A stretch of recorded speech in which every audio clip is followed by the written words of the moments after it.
नमस्कार। आर के Maurya commerce classes में एक बार फिर से आपका बहुत बहुत स्वागत है। आप पढ़ रहे हैं एमलगमेशन ऑफ कंपनी, यानी कि कंपनियों का एकीकरण चैप्टर। आपको मैंने इसके पहले पहला नंबर क्वेश्चन बता दिया है। आपको दूसरा नंबर क्वेश्चन बताने जा रहे हैं। Doctor SM. शुक्ला वाली बुक है। याद रखिएगा, क्वेश्चन आपके पास होना चाहिए। यदि आपके पास क्वेश्चन है तो आपको बेहतर ढंग से समझ में आएगा, नहीं है तो आप हमें बताएंगे। तो दूसरा नंबर क्वेश्चन कहता है the balance sheet of Sudha limited 31 March was as follow. मतलब कि सुधा लिमिटेड की बैलेंस शीट दी गई है। बैलेंस शीट दी गई है सुधा लिमिटेड की, ठीक है। कहता है शेयर कैपिटल, देखो शेयर कैपिटल में 8 लाख रुपए का दिया है। रिजर्व एंड सरप्लस में journal reserve, statutory reserve, foreign project reserve भी इसी में है। Statement of profit loss, trade payable, liabilities दिया गया है सुधा लिमिटेड का। फिर सुधा लिमिटेड का असेट्स दिया गया है। असेट्स में नॉन करेंट असेट्स में fix assets, tangible assets, land and building, plant and machinery, furniture. उसके बाद दिया गया है करेंट असेट्स। करेंट असेट्स में inventory, trade receivable, cash and cash equivalent. ये जो दिया गया है सबसे पहले सुधा लिमिटेड का दिया गया है, और दूसरे नंबर पर अलग से बना करके दिया गया है, आगे देखेंगे, सुषमा लिमिटेड का। क्वेश्चन आपके पास होना चाहिए, मैंने पहले बता दिया। शेयर कैपिटल 3 लाख रुपए का। रिजर्व एंड सरप्लस में journal reserve, statutory reserve, statement of profit and loss, non current liability, और उसके बाद करेंट लायबिलिटी में ट्रेड पेबल दिया है, 10% डिवेंचर नॉन करेंट लायबिलिटी में दिया है। उसके बाद आएंगे आप एसेट्स में, तो एसेट्स में नॉन करेंट एसेट्स, फिक्स में tangible assets, land and building, plant and machinery, furniture. उसके बाद देखेंगे करेंट एसेट्स में inventory, trade receivable, cash and cash equivalent. तो चाहे आपके पास हिंदी मीडियम की बुक होगी चाहे इंग्लिश मीडियम की बुक होगी, दोनों में यही दिया गया है। एक बार सुधा लिमिटेड की और एक बार सुषमा लिमिटेड का। उसके बाद अलग से हिंदी और इंग्लिश में अलग अलग करके दिया है। हमारे पास हिंदी की बुक है जिसमें हिंदी और इंग्लिश दोनों दिया है। कहा गया है सुधा लिमिटेड सुषमा लिमिटेड की समस्त संपत्तियों एवं दायित्वों को पुस्तकीय मूल्य पर लेगी। मतलब कि Sudha limited take over all assets and liability, Sushma limited book value. Sushma limited की जो असेट्स होंगी उसकी बुक वैल्यू के ऊपर लिया जाएगा। कौन लेगा? लेने वाले सुधा लिमिटेड हैं, कोई बात नहीं। आगे कहता है क्रय प्रतिफल का निर्धारण शुद्ध संपत्ति विधि से किया जाएगा। जो परचेज कंसिडरेशन का कैलकुलेशन किया जाएगा नेट असेट्स मेथड से किया जाएगा। उसके बाद कहा गया है सुधा लिमिटेड द्वारा प्रतिफल का भुगतान 40,000 क्षमता अंशों सम मूल्य पर, शेष 47,500 नकदी में किया जाएगा। मतलब कि जब सुधा लिमिटेड सुषमा लिमिटेड को खरीदेगी तो पैसा कैसे देगी? 40,000 शेयर देगी, 10 रुपये का एक शेयर होगा, बाकी 47,500 कैश में पेमेंट करना है। उसके बाद कह रहे हैं सुषमा लिमिटेड के 10% डिबेंचर का परिवर्तन समान संख्या में 12% ऋणपत्रों में किया जाएगा। सुषमा लिमिटेड, ध्यान दीजिएगा, इनका परिवर्तन कर दिया जाएगा। जो 10% डिबेंचर है उसको बाद में 12% के डिबेंचर पर कन्वर्सेशन कर दिया जाएगा, परिवर्तन कर दिया जाएगा। कोई बात नहीं है। क्वेश्चन में क्या बोल रहा है? आप सुधा लिमिटेड के यहाँ जर्नल एंट्री करिए। सुधा मतलब होता है जो कंपनी परचेज कर रही है, परचेज करने वाली कंपनी। उसके बाद विलय का चिट्ठा भी बनाया जाइए। जो आपका बैलेंस शीट बनाना है, मर्जर विलय के हिसाब से बनाना है। तो ये रहा पूरा पहले क्वेश्चन। अब हम यहाँ पर क्वेश्चन को सॉल्व करने की ओर बढ़ेंगे। जब हम क्वेश्चन सॉल्व करने की ओर बढ़ेंगे तो पहले क्वेश्चन की अपेक्षा यह क्वेश्चन आपका छोटा रहेगा, और आपको मैंने बता दिया है जर्नल एंट्री का कॉलम आपको बनाना है।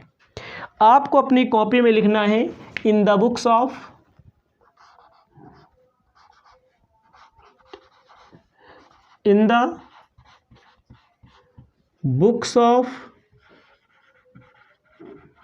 सुधा limited, in the books of Sudha limited. उसके बाद आपको ध्यान देना है, लिखना है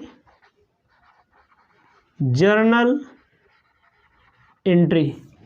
सुधा लिमिटेड आपको लिखना है, उसके बाद आपको क्या लिख देना है, जर्नल एंट्री। दिख नहीं रहा है, दिखाते हैं।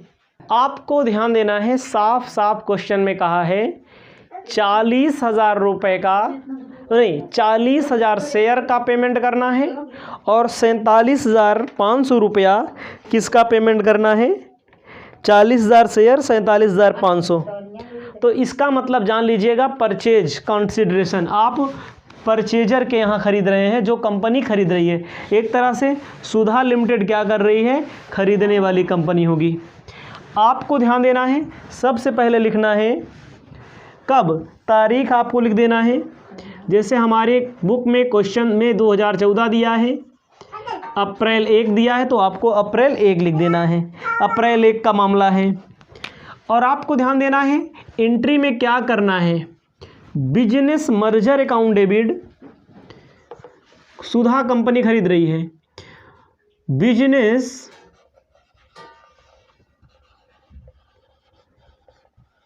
Merger account debit to liquidator of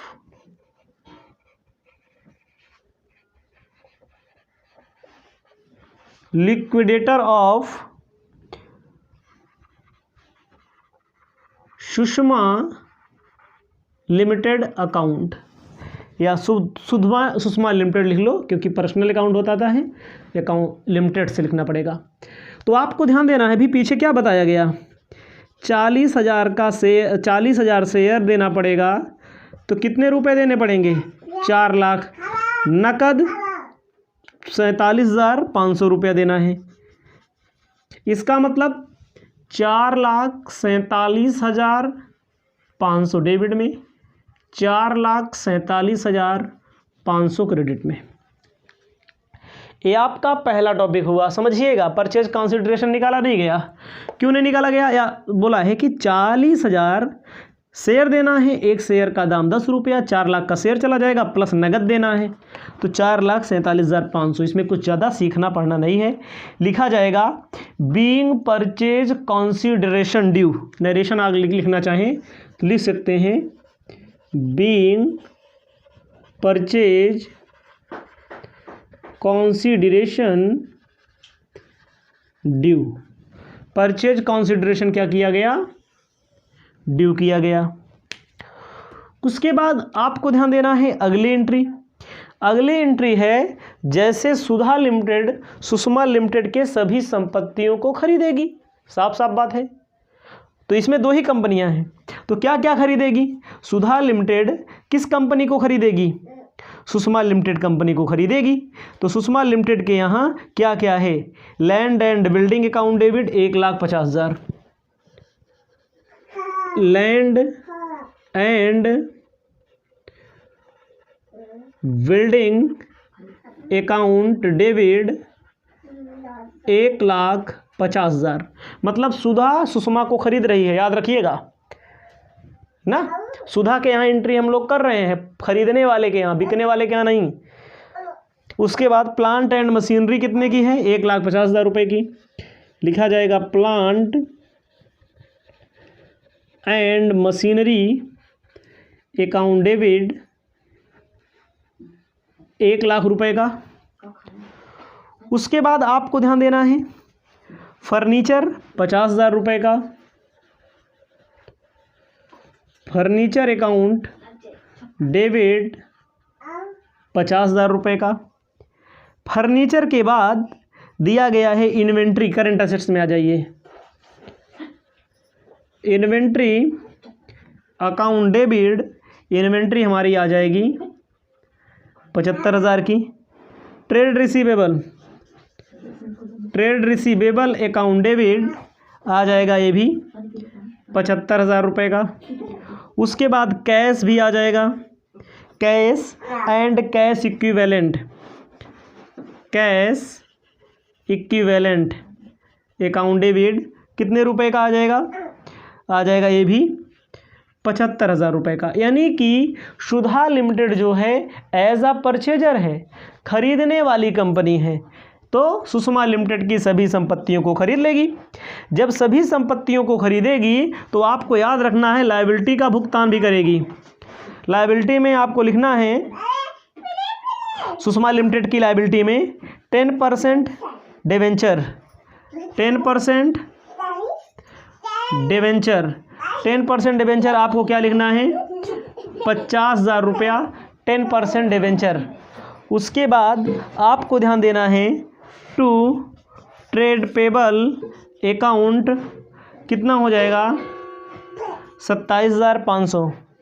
उसके बाद आपको आना है कहाँ पर, जर्नल रिजर्व पे। जर्नल रिजर्व भी ले लेगी, उसका 1,00,000 रुपया होगा। सभी एसेट्स को डेबिट करेंगे, सभी लायबिलिटी को क्रेडिट करेंगे, इसको याद रखिएगा। उसके बाद statutory reserve 12,500, statutory reserve account 12,500। उसके बाद आपको ध्यान देना है स्टेटूटरी रिजर्व अकाउंट के बाद क्या दिया गया है, statement of profit and loss account, statement of profit and loss account कितना हो जाएगा 35,000, ध्यान दीजिएगा। उसके बाद लिखा जाएगा टू बिजनेस मर्जर 4,47,500। याद रखिएगा हमारी बात। अब कोई खरीदा जा रहा है, क्या खरीदा जा रहा है, सुषमा लिमिटेड को सुधा लिमिटेड खरीद रही है, सभी संपत्तियों को डेबिट कर लिया जाएगा, सभी लायबिलिटीज़ को क्रेडिट कर दिया जाएगा। उसके बाद बिजनेस मर्जर कितने का खरीद रहे हैं 4,47,500। संपत्ति इतने की लेंगे और इतना पैसा देंगे, इतना लायबिलिटी का पेमेंट भी करेंगे, तो जिसका एक बैलेंस निकल के आएगा, इसको भी याद रखना पड़ेगा। बैलेंस निकल के आएगा एक, मतलब इसको जोड़ लेंगे, इसको आप जोड़ लीजिए, इसको आप जोड़ लीजिए, इसका बैलेंस जो निकल के आएगा उसको बोला जाएगा जर्नल रिजर्व। बैलेंस आपका निकल के आएगा बैलेंस, एक डेबिट 1,47,500, 1,47,500, मतलब कि सुधा लिमिटेड है और सुषमा है। सुषमा के सभी संपत्तियों को ले लेगी, दायित्वों का पेमेंट कर देगी और जितने का उसका बन रहा है वो भी पेमेंट कर देगी। जो बैलेंस है अगर डेबिट में निकलेगा तो जर्नल रिजर्व होता है, अगर यहाँ निकल के आ जाएगा बैलेंस तो गुडविल आता है। आएगा एक एक करके। अब आपको आगे ध्यान देना है, क्वेश्चन में कहा गया है, क्वेश्चन में साफ साफ बोला है सुषमा लिमिटेड के 10% ऋण पत्रों का परिवर्तन समान संख्या में, मतलब सुषमा लिमिटेड के 10% वाले डिवेंचर को ले लिया जाएगा और इसके बदले में 12% वाला डिवेंचर दे दिया जाएगा। तो डिवेंचर लिया जाएगा, आगे एंट्री याद रखना है, डिवेंचर 10% डिवेंचर हमारे पास आएगा और कै परसेंट वाला डिवेंचर जाएगा 12% डिवेंचर अकाउंट क्रेडिट लिख देना है, 12% वाला डिवेंचर चला जाएगा। कितने रुपए का, पैसा वही रहेगा, पैसे में कोई दिक्कत नहीं है, 10% वाला आएगा और 12% वाला चला जाएगा, पैसे में कोई दिक्कत नहीं है। उसके बाद आपको ध्यान देना है जो पैसा 4,47,000 पेमेंट करना है, इसमें से 4 लाख रुपए का तो शेयर होगा। अभी तो यहाँ ड्यू किया गया, पेमेंट थोड़ी ना किया गया है, पेमेंट करना है। 4 लाख रुपए का क्या है, शेयर है। तो इसके लिए एंट्री होगी, किसको दे पेमेंट किया जाएगा, चौथी एंट्री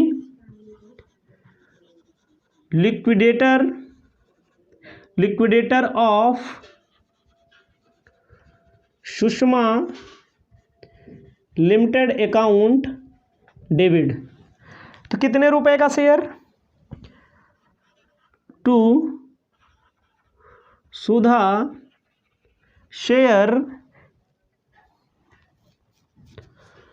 सुधा लिमिटेड लिखना है, share of Sudha limited to cash.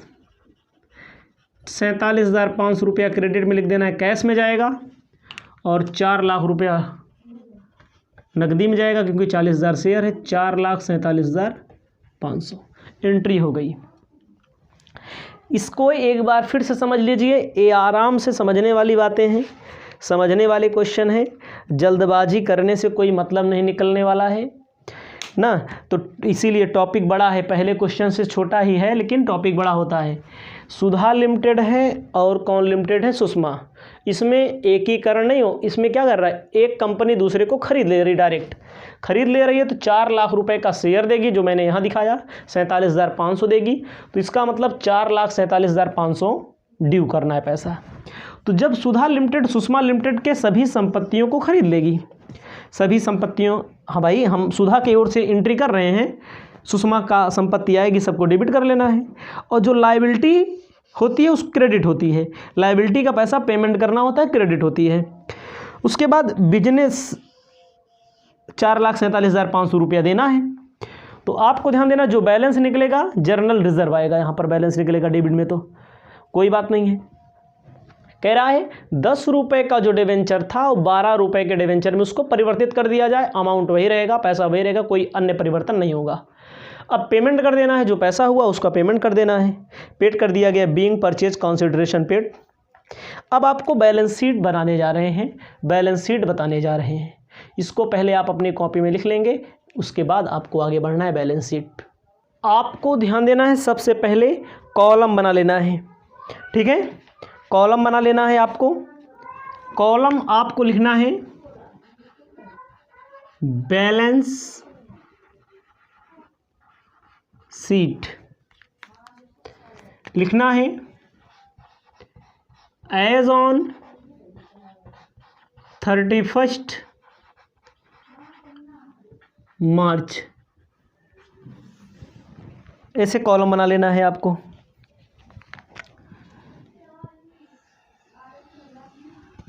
अच्छा कॉलम बनना चाहिए, ठीक है।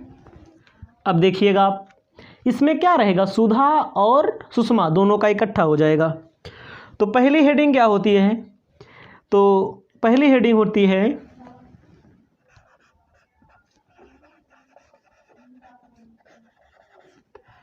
Equity and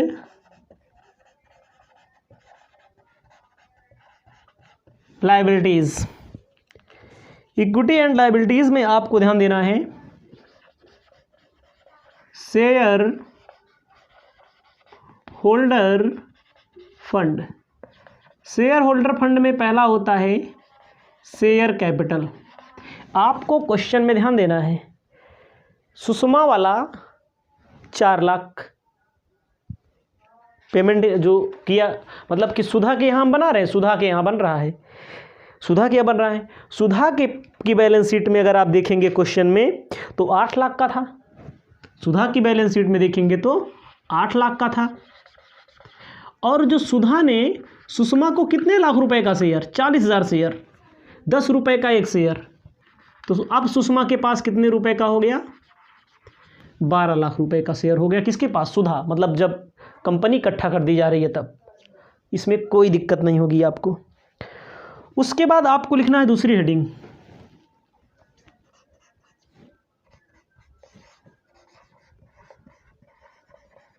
reserve and surplus. Reserve and surplus में सबसे पहले आपको ध्यान देना है क्या दिया गया है इसमें, इनके यहाँ जर्नल रिजर्व दिया गया है। सुधा के यहाँ देखिएगा 4,61,000 रुपया, 4,61,000 रुपया। और सुषमा के यहाँ, सुषमा वाले में देखिए 1 लाख रुपया मिला लीजिए जनरल रिजर्व में, और हमारा 1,47,500 कहाँ आया था, संपत्ति में बैलेंस निकालना था। 1,47,500, 4,13,500, जनरल रिजर्व में 4,61,000 रुपया सुधा लिमिटेड में, और 1 लाख रुपया सुषमा लिमिटेड में, और 1,47,500 जो हमारा खरीदी जा रही है सुधा लिमिटेड वाली कंपनी, माइनस कर दिया गया। ठीक है, ये हो गया जनरल रिजर्व में। उसके बाद स्टैट्यूटरी रिजर्व लिखना है, वैधानिक संचय बोलते हैं। स्टैट्यूटरी रिजर्व, वैधानिक रिजर्व। वैधानिक रिजर्व में आप दोनों कंपनियों का देखेंगे, एक कंपनी का 39,000 रुपया है, दूसरी कंपनी का 12,500 रुपया है। 39,000 रुपया है, 12,500, यहाँ पर 49 हो जाएगा, 49 2 51,000। ठीक है, कितना आ जाएगा, 51,500। दोनों कंपनियों का ऐड कर दिया जाएगा जब इकट्ठा बन रहा है। उसके बाद statement of PL, statement of profit and loss. Statement of profit and loss में आपको बताना चाहते हैं, दोनों कंपनियों का इकट्ठा कर दो। एक कंपनी का 56,300, दूसरी कंपनी का 35,000। 56,300, 50 30 80 10 90 91,300, 91,300 हो जाएगा आपका। उसके बाद आना है non current liability. Non current liability में पहले 10% वाला डिबेंचर था, अब डिबेंचर में अंक में कोई परिवर्तन नहीं होगा, 85,000 का रहेगा, लेकिन परसेंट में परिवर्तन हो जाएगा। Debenture account. Non current liability के बाद आपको लिखना है करेंट लायबिलिटी। करेंट लायबिलिटी में आप देखेंगे क्या दिया गया है, करेंट लायबिलिटी में क्या हो गया, ट्रेड पेबल। ट्रेड पेबल दोनों कंपनियों का जोड़ दो। एक कंपनी का 1,43,700, 1,43,700, और दूसरी कंपनी का कितना दिया गया है, दूसरी कंपनी का 27,500।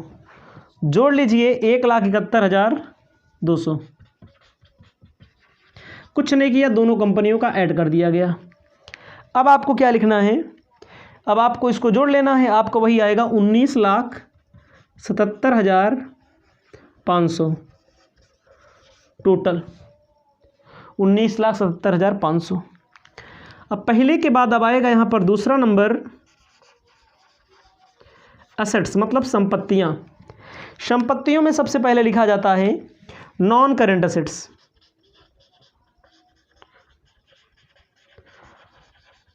Non current assets, non current assets के बाद आपको लिखना है fix assets.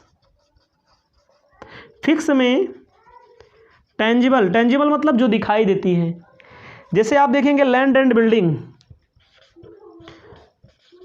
Land and building पूरा लिख लीजिएगा आप, लैंड एंड बिल्डिंग। तो दोनों कंपनियों का जोड़ दीजिए। एक कंपनी में 3 लाख का है सुधा वाले में, और सुषमा वाले में 1.5 लाख का है, तो 4.5 लाख हो जाएगा डायरेक्ट। उसके बाद आपको लिखना है प्लांट एंड मशीनरी, पूरा लिख लीजिएगा प्लांट एंड मशीनरी। एक कंपनी में 2 लाख का है, दूसरी कंपनी में 1 लाख का है, 3 लाख का। उसके बाद आपको ध्यान देना है फर्नीचर।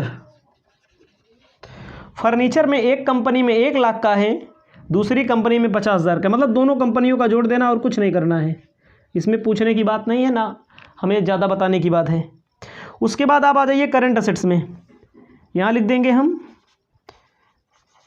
करेंट असेट्स में।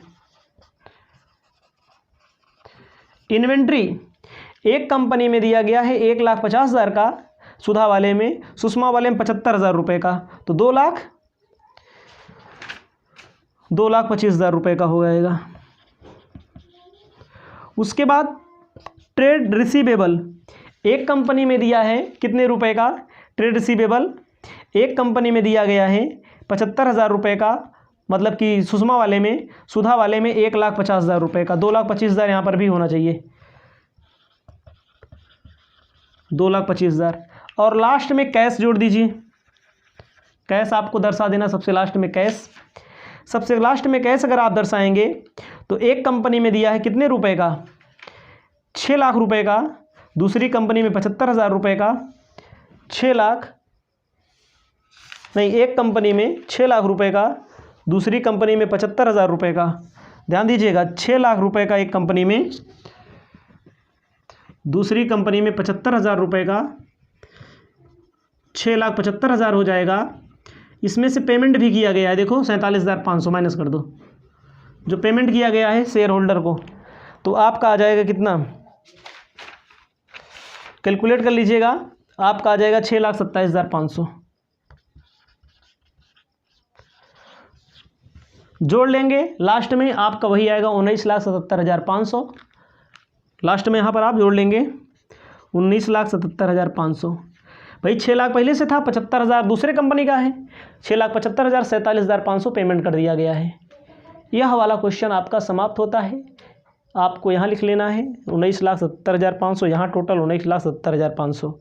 इसके बाद आपको थर्ड नंबर क्वेश्चन बताने जा रहे हैं।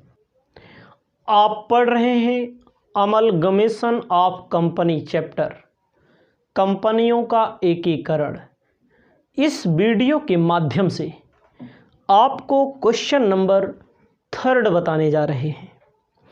क्वेश्चन तो छोटा है, चाहे छोटा हो चाहे बड़ा हो, अच्छे से पढ़ लेना है।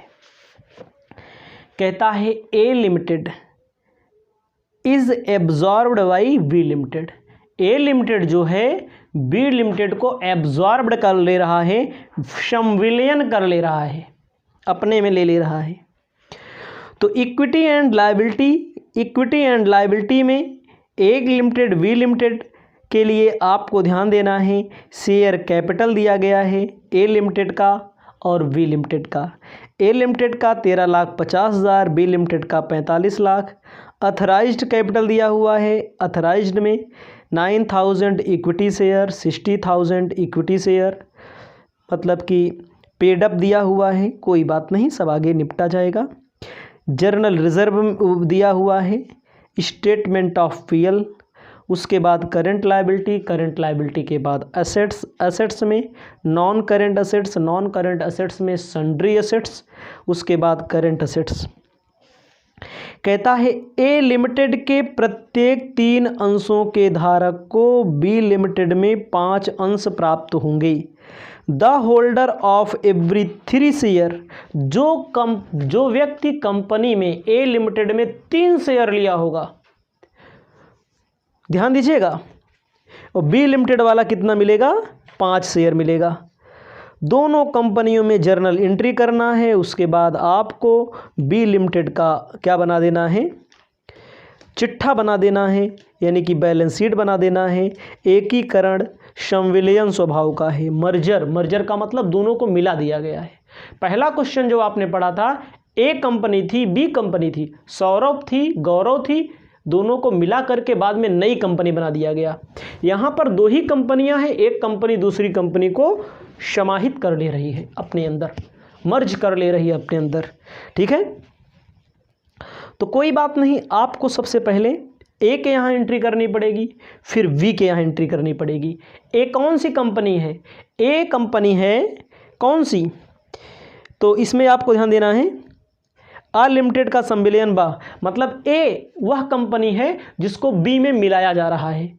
तो आपको लिखना है journal entry in the books of A limited. आपको लिखना है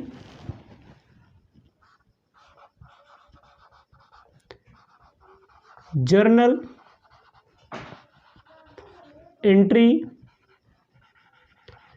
in the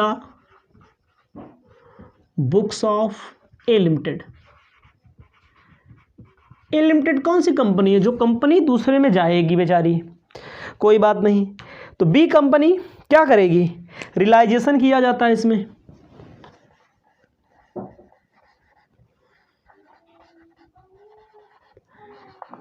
realisation account debit लिखना है टू सन्ड्री एसेट्स। तो बैलेंस शीट में देख लो, असेट्स है ए वाली देखना है, सन्ड्री एसेट्स, उसके बाद cash and cash equivalent to sundry assets account, उसके बाद to cash and cash equivalent. Assets कितने की है? 16,85,000। क्रेडिट वाले कॉलम में लिखिएगा आप लोग, कॉलम बनाना जरूरी है, हम यहाँ कॉलम भले नहीं बना रहे हैं। और कैश कितने रुपए की है? 3500 रुपये की है। आपको सबसे पहले असेट्स 3500 लिख देना है। क्या लिखेंगे? अगर आपको नरेशन करना हो तो being sundry assets transfer to realisation account, ये पहली एंट्री हो गई है। और कब, तारीख वगैरह तो इसमें दी नहीं शायद, कोई बात नहीं है। उसके बाद जैसे असेट्स के लिए होती है उसे लायबिलिटी के लिए होती है, तो यहाँ पर लायबिलिटी के लिए लिखना पड़ेगा टू रियलाइजेशन अकाउंट। तो लायबिलिटी के लिए होती है, तो लायबिलिटी में करंट लायबिलिटी एक ही है, ये है। ट्रेड पेबल लायबिलिटी में केवल एक लायबिलिटी है, ट्रेड पेबल यही लिखा जाएगा। ट्रेड पेबल अकाउंट डेबिट कितने रुपए का है? 55,000 रुपये का। 55,000 रुपये का मतलब कि जो बी कंपनी खरीद रही है 55,000 रुपये की लायबिलिटी परचेज कर रही है और 16,88,500 रुपये की संपत्ति परचेज कर रही है। उसके बाद आपको ध्यान देना है, क्या करना है? तो आपको परचेज कंसिडरेशन पता लग जाएगा ऑटोमेटिक। सभी संपत्तियों में से दायित्व माइनस कर दीजिए। संपत्ति हमारी कितने की है? 16,88,500। लायबिलिटी आपको माइनस कर देना है 55,000। तो आपको लिखना है B's limited account debit to, B's limited account debit to realisation account. Realisation से ड्यू कितना करना है? परचेज कंसिडरेशन ड्यू कितना करना है? 16,88,500 में 55,000 डायरेक्ट आप माइनस कर दीजिए, आपका आ जाएगा 11,25,000। 11,25,000, 11,25,000 पहले लिख लीजिए। ये आपकी 2 एंट्री 3 एंट्री हो गई है, पहले इसको आपको लिखना पड़ेगा। आपको यहाँ पर ध्यान देना है 11,25,000 परचेज कंसिडरेशन कैसे आएगा। आपको सबसे पहले अलग से लिख लेना वर्किंग नोट। यहाँ तक सही है सब कुछ? 11,25,000 कैसे आएगा? वर्किंग नोट क्वेश्चन में कहा गया है द होल्डर ऑफ एवरी 3 इन ए, मतलब कि जो लोग ए में 3 शेयर लिए हैं उनको बी में 5 शेयर दिया जाएगा। तो ए में कितने शेयर होल्डर हैं? 9,000 शेयर होल्डर हैं। जो 3 लिए हैं तो इनकी मतलब होता है कितने शेयर होल्डर बने? 3,000 बने। समझिएगा हमारी पूरी पॉइंट को। तो आपको ध्यान देना ए में कितने शेयर हैं, देखो पेड अप वाला देखना पड़ता है, भी ध्यान दीजिएगा। पेड अप वाला 9,000 शेयर 135 रुपये के हिसाब से पेड अप वाला देखना होता है। अथराइज के बाद होता है issued, called up, paid up. Paid up आपको ध्यान देना है। तो इनको 3,000 के बदले कितना मिलेगा? 5 शेयर मिलेगा। 3,000 के बदले कितना मिलेगा? 5 शेयर मिलेगा। मतलब कि जिनके पास 3 शेयर हैं उनको 5 मिलेगा। शेयर है 9, इसको ग्रुप में बांटिए, 3,000 ग्रुप बने, 3-3 मतलब 3, एक व्यक्ति के पास 3 शेयर बने। तो 3,000 गुणे 5 कर देना है। कितना शेयर बना? 15,000 शेयर बना। मतलब कि जो लोग ए में 3 शेयर लिए हैं उनको बी में 5 शेयर मिलेगा। तो यानी कि कुल मिलाकर के शेयरों की संख्या बढ़ जाएगी। ए शेयरों की संख्या बढ़ जाएगी अंश की संख्या बढ़ जाएगी तो अंश कितना हो जाएगा 15,000। और 135 मिला है, सॉरी हाँ 75 रुपये के हिसाब से बी वाला कितने रुपए का है पेड अप, 75 रुपये से गुणा कर दीजिए, 75 से आप गुणा कर देंगे वही आएगा 11,25,000। फिर से समझ लेना है आपको, नहीं तो आप कंफ्यूज हो जाएंगे। हमको पता भी है कि ध्यान देना है, जो लोग ए में 3 शेयर लिए हैं उनको उस 3 के बदले बी में जाएंगे तो 5 शेयर दिया जाएगा।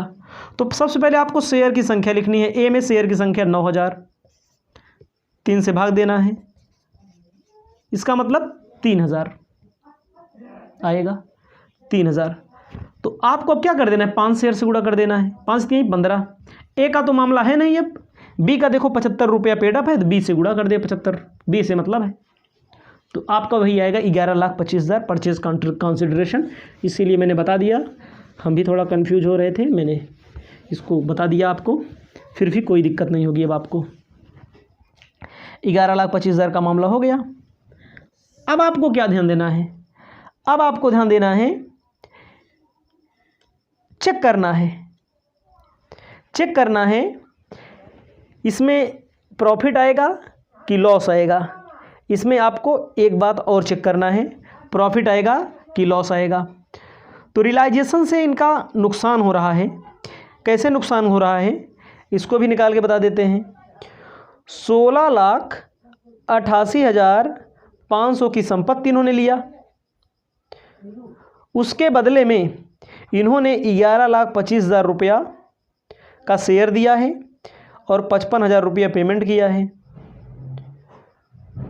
55,000 ऐड कर लो, 11,80,000 रुपया। तो इनको ध्यान देना है, इनको ध्यान देना है। सबसे पहले ध्यान देना है, ए लिमिटेड जो है, ए लिमिटेड की संपत्ति है 16,88,500, लेकिन ए लिमिटेड को परचेज कंसिडरेशन का कितना मिलेगा 11,25,000 रुपया, और उसके बदले में 55,000 रुपये का क्या पेमेंट कर देंगे, सब दायित्व पेमेंट कर देंगे, लायबिलिटी पेमेंट कर देंगे, तो बचेगा 5,08,500, 5,08,500।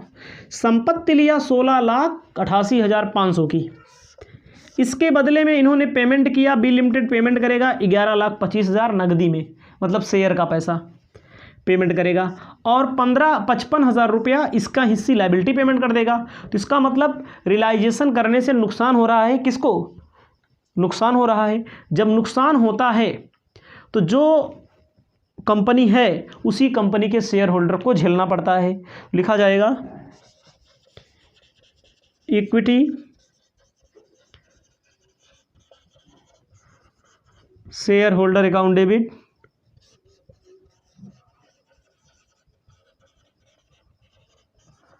To realisation account 5,08,500, 5,08,500।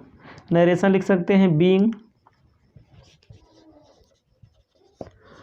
Loss on realisation. आप समझिए, हमारी कंपनी है, मान लीजिए हमारी कंपनी में संपत्ति 16,88,500, अगली वाली कंपनी हमको 11,25,000 का शेयर दे दे और हमारा 55,000 का वापस कर दे, किसी को कर्जा दे दे, तब वो हमारा 5,08,500 का नुकसान हो रहा है। 5,08,500 रुपया आपको लिख लेना है इसको, ठीक है। अब क्या करना है, जो शेयर मिलेगा ए लिमिटेड को तो अपने पास थोड़ी रखेगा, ए लिमिटेड वाले शेयर होल्डर होते हैं बेचारे, उनको दिया जाएगा, ठीक है।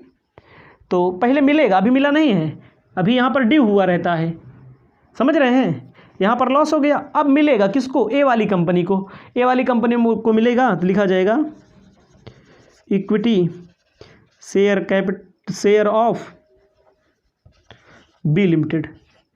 बी लिमिटेड का शेयर आ रहा है और देने वाली कंपनी कौन है, देने वाली कंपनी है बी लिमिटेड।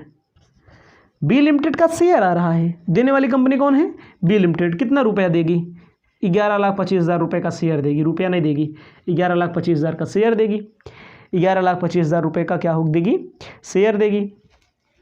तो कोई बात नहीं है, आपको अब क्या करना है, सब का पैसा, शेयर कैपिटल का पैसा ट्रांसफ़र करना पड़ता है किसको, ट्रांसफ़र करना पड़ेगा जो इक्विटी शेयर होल्डर हैं। जैसे equity share capital account debit लिखा जाएगा,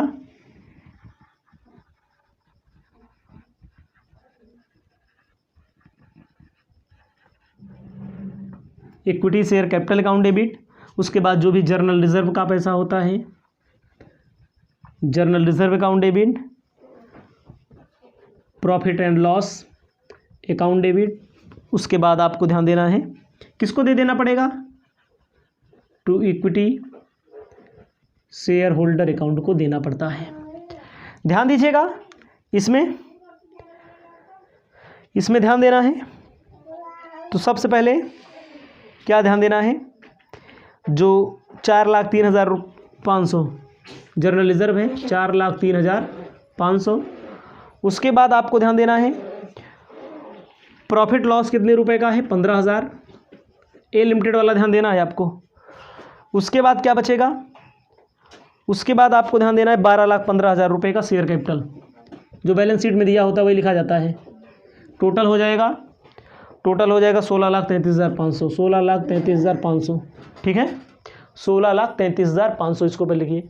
आपको ध्यान देना है जो शेयर कैपिटल का पैसा है, जो जनरल रिजर्व का पैसा है, जो पीएल का पैसा है, इक्विटी शेयर होल्डर के अकाउंट में ट्रांसफ़र कर दिया जाएगा, कोई बात नहीं।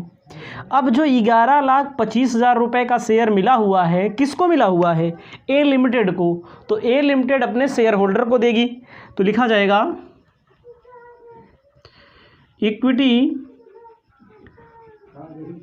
शेयर होल्डर अकाउंट डेबिट, क्योंकि ये पाने वाले होंगे, to equity share of B limited 11,25,000। ये आपका उत्तर हो गया। ध्यान देना है, सबसे पहले संपत्ति की एंट्री, फिर दायित्व की एंट्री, फिर लॉ कैलकुलेशन कर लिया जाएगा कि परचेज कंसिडरेशन कितना हुआ, उसके लिए मैंने बताया है। पहले 3 शेयर था, फिर बाद में वी लिमिटेड 5 शेयर देगी। तो उसके बाद रियलाइजेशन से जो लॉस हुआ है, लॉस का कैलकुलेशन कर लेना है, बता भी दिया मैंने। इतनी की संपत्ति खरीद रहे हैं, इतना का शेयर देंगे, 55,000 इनका हिस्सा पेमेंट कर रहे हैं। उसके बाद लायबिलिटी भी ले रहे हैं ना। उसके बाद क्या करना है, बी लिमिटेड का शेयर मिलेगा, बी लिमिटेड से शेयर मिलेगा ए को, तो बी लिमिटेड से शेयर जब आएगा, देने वाला बी लिमिटेड होगा, बी लिमिटेड का शेयर आने वाला डेबिट होता है। जो इक्विटी शेयर कैपिटल रहता है, जनरल रिजर्व रहता है, पीएल रहता है, इक्विटी शेयर होल्डर में ट्रांसफ़र किया जाता है। उसके बाद यहाँ पर पेमेंट कर दिया गया। अब आपको बी लिमिटेड के यहाँ एंट्री करना बता रहे हैं। उसके बाद आपको बताना चाहते हैं journal entry in the books of B limited, journal entry in the books of B limited, ये आप लिख लीजिए बस। तो क्या एंट्री होती है, सभी संपत्तियों को खरीदा जाता है, बिक्री परचेज करने वाली company, sundry assets account debit 16,65,85,000 रुपये की। उसके बाद cash and cash equivalent account debit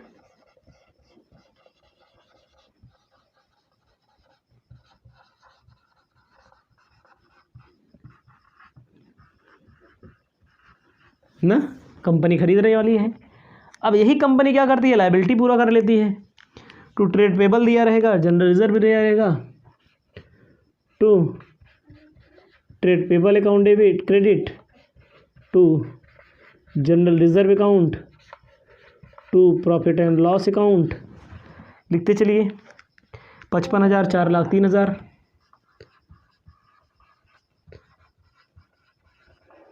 4,03,000, 15,000, to business merger वाला है ना, तो बिजनेस मर्जर कितने का है, 11,25,000 रुपये का। उसके बाद इसमें बैलेंस निकल के आ जाएगा,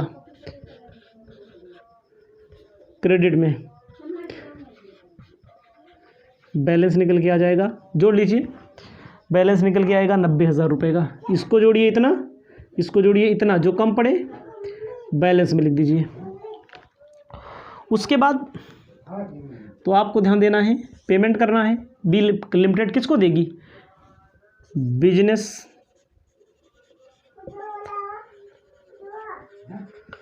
मर्जर अकाउंट डेबिट टू किसको देगी? Liquidator of A limited account 11,25,000। उसके बाद ये तो ड्यू होने की होता है, ड्यू, अब पेमेंट कर देना है।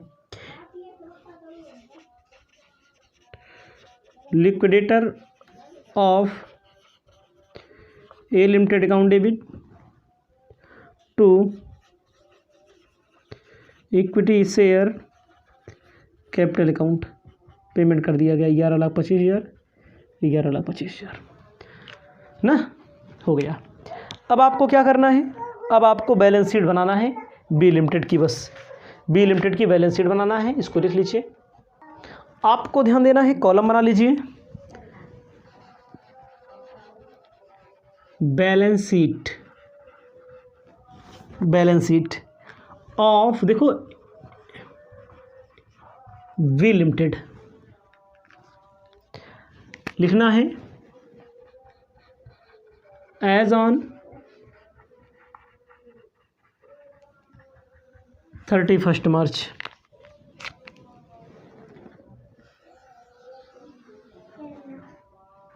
ऐसे कॉलम बना लीजिए, ठीक है।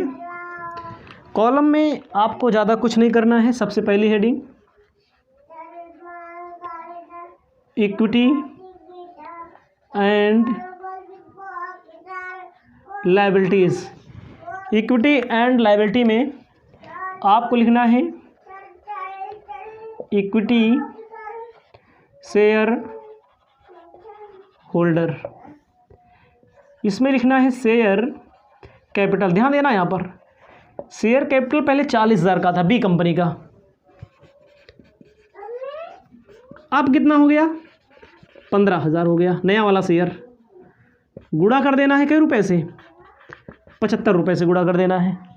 याद रखना, पहले कितने का था? पेड अप वाला देखना है आपको, बस पेड अप वाला 40 का था और बाद में 15 जो हमने ए लिमिटेड वाला किया।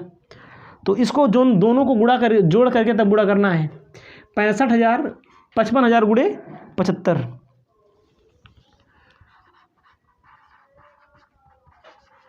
41,25,000। उसके बाद आपको लिखना है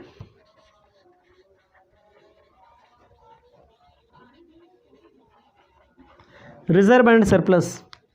रिजर्व एंड सरप्लस में जर्नल रिजर्व दोनों कंपनियों का जोड़िए। एक कंपनी का 4,03,500, दूसरी कंपनी का 12,85,000। जो लास्ट में हमने कैलकुलेट किया 90,000 का, देखो अगर वही लायबिलिटी में आया था तो माइनस किया जाता, असेट्स में आया तो प्लस किया गया। देख लो, इसके पहले वाले में लायबिलिटी में आया था 17,78,500। उसके बाद आपको लिखना है statement of profit and loss. दोनों कंपनियों का प्रॉफिट एंड लॉस चेक कर लीजिए। प्रॉफिट लॉस 15,000 और 35,000।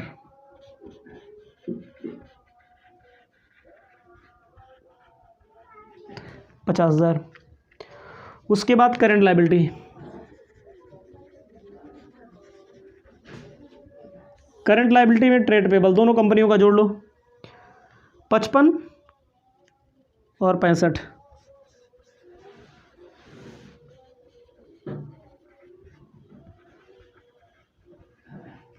1,20,000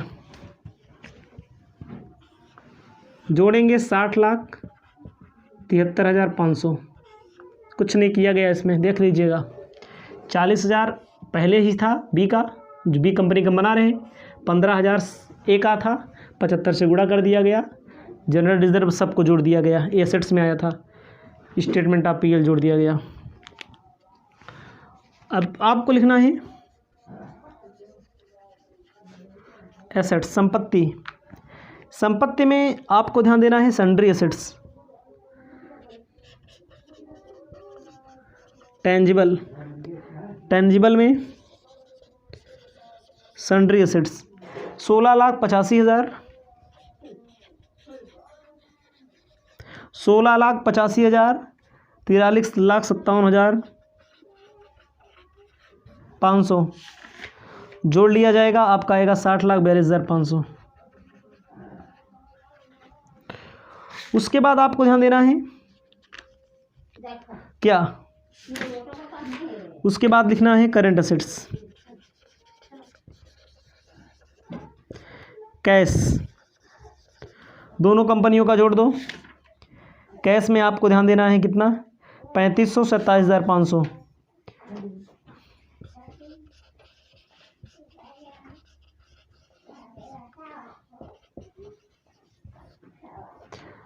आएगा 60,73,500।